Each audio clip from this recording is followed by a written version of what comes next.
Hey guys, Pastor Sean coming to you. It's Holy Week, and we're going to have some extra videos and some extra time spent together this week talking to you about all of the great things that are going on this week. Join us this Friday for our annual candlelight service at Irwin Hill. It'll be Friday night at 6:30. It'll be a solemn assembly. We're going to receive communion. We're going to do a candlelight service. I'll be preaching. Pastor Tim will be leading worship. It's going to be a great service. So come on out Friday night at 6:30 for our solemn assembly and our candlelight Good Friday service. This week was Masters Week. And yesterday, if you know me, you know that I was glued to the television watching the last round. I'd watched all 4 rounds this year, and I was watching the final round of the Masters yesterday.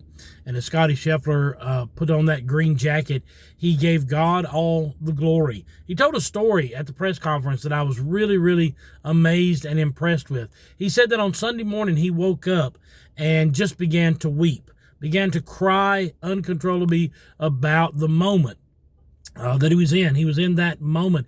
And he said he told his wife he didn't feel like he belonged in that moment. He didn't feel like that was his moment in time. He didn't deserve to be there. And she gave him an answer that is prophetic and profound. And I found it amazing. I wanted to share it with you this morning. She asked him, she said, "Who are you to say that this is not your moment? Who are you to say that this is not your time?" She said, if we believe that God is in control of our lives, that God leads and guides and directs us, brings us into events and out of events, then who are you to say that God has not brought you to this point to give him glory and honor? And Scheffler said he dried his tears, he strengthened himself, encouraged himself, picked himself up, and went out and won the Masters. And as he was standing there putting on the green jacket and addressing those men who are over the committee there, over the tournament, he said, God has given me this talent, and I'm going to use this talent to glorify him.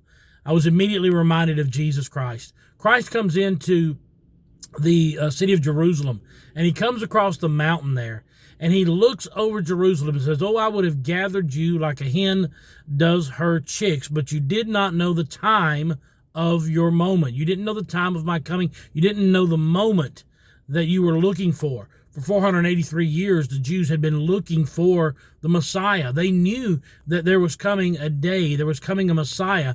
And for 483 years, that's from Nehemiah, Ezra, and Daniel, they were looking for this Messiah. And on the day that they knew he was coming, they were not prepared.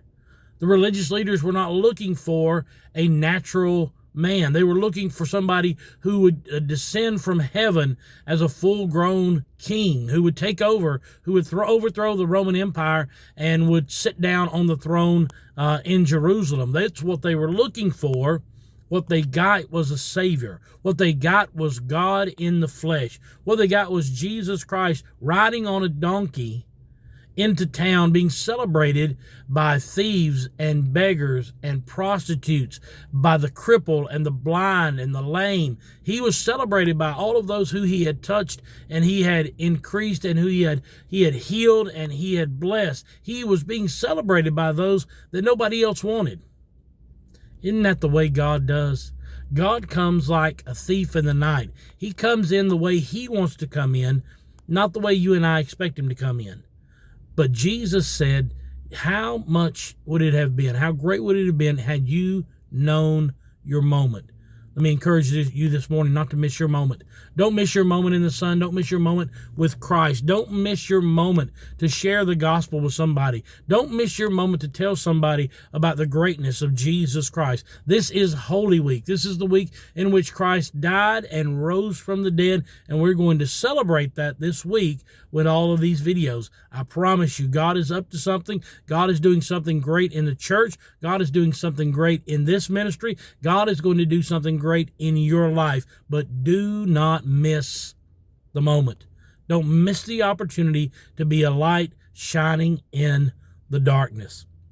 Scottie Scheffler rose to the occasion and won the Masters, and then he took the moment to celebrate God, to celebrate the Christ that lives in his heart, to celebrate the opportunity to give God all the glory. And he said, I've been given this talent by God, and I'm going to use it to glorify him.